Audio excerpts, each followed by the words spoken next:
Good morning mga idol. Nandito na naman tayo.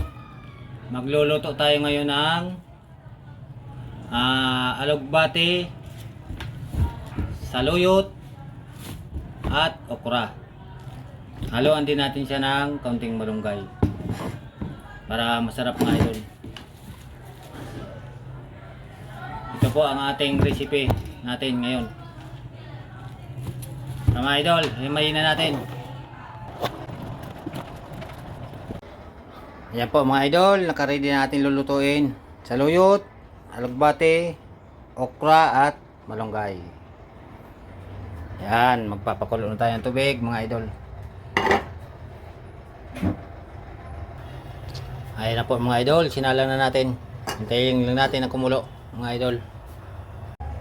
Ayan po mga idol, kumukulo na. Pwede natin ilagay ang alugbati. Yan. Ayan na.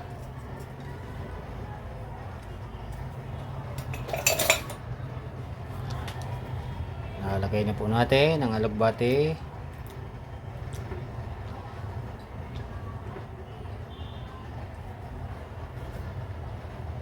Isusunod natin ang saluyot. Ayan. Punong-puno mga idol ang ating lutuan. Maliit lang kasi.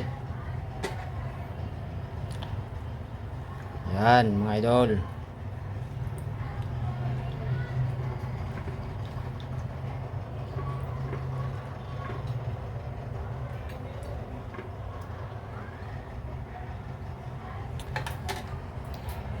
Pakuluin lang natin ng isang kulo mga idol. Ilalagay natin yung malunggay.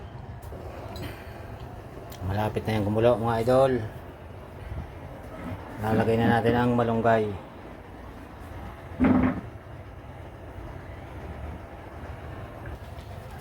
Yan po mga idol, lalagay natin ang malunggay.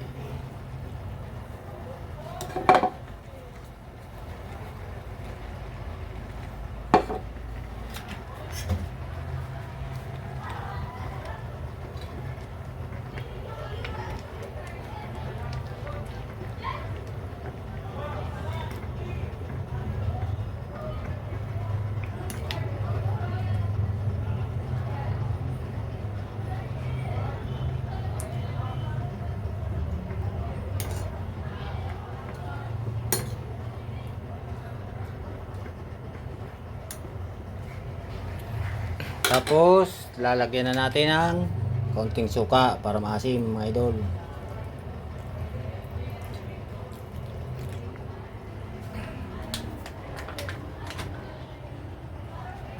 Hintayin lang natin kumulo na kaunti. Tapos okay na.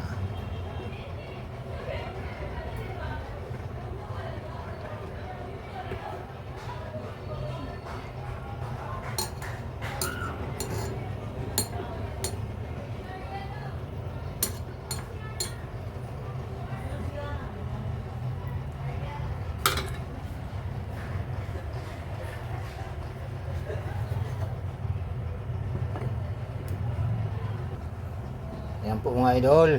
Titimplahin na natin. Kung okay na ba.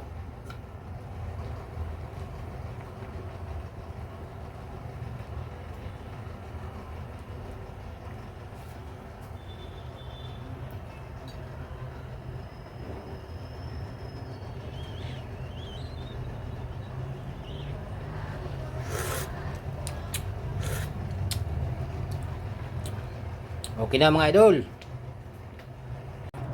Ito na mga idol, luto na. Kain na tayo mga idol, ito na.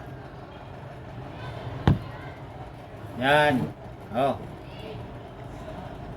Saluyot, alugbati at okra. At may malunggay pa yan mga idol.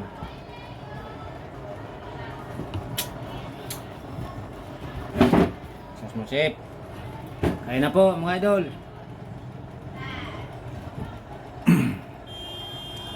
Sa mga pares nating nagkakaedad na mga idol, gantong gulay na lang dapat. Huwag na tayo prakain ng mga bawal, pares ng karne.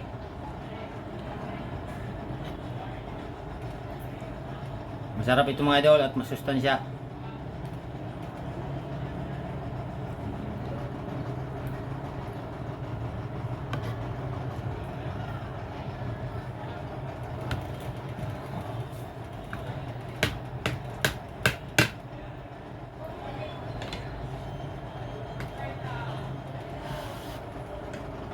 Unang subo para sa inyo mga idol.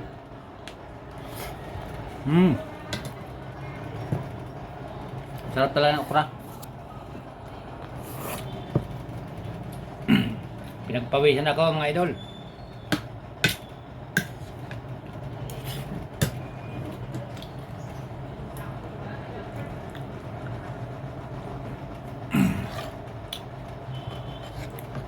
Wala lang itong sahog mga idol. Kasi wala tayong pambiling sahog. Tama na yung gulay. Sarap to mga idol kahit walang sahog.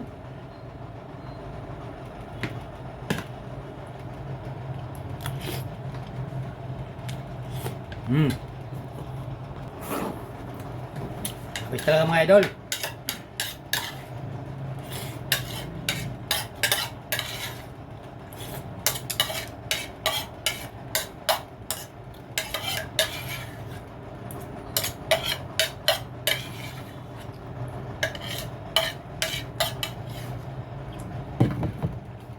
Simpleng ulam pero masarap.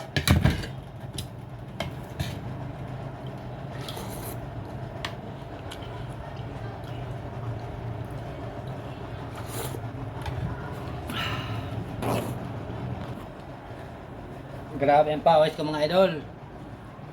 Nakakapawis talaga ito. Higop na sabaw. Sige na mga idol, salamat sa mga nanonood. Baka naman pwedeng paki-like and share dyan. Salamat, sa susunod ulit.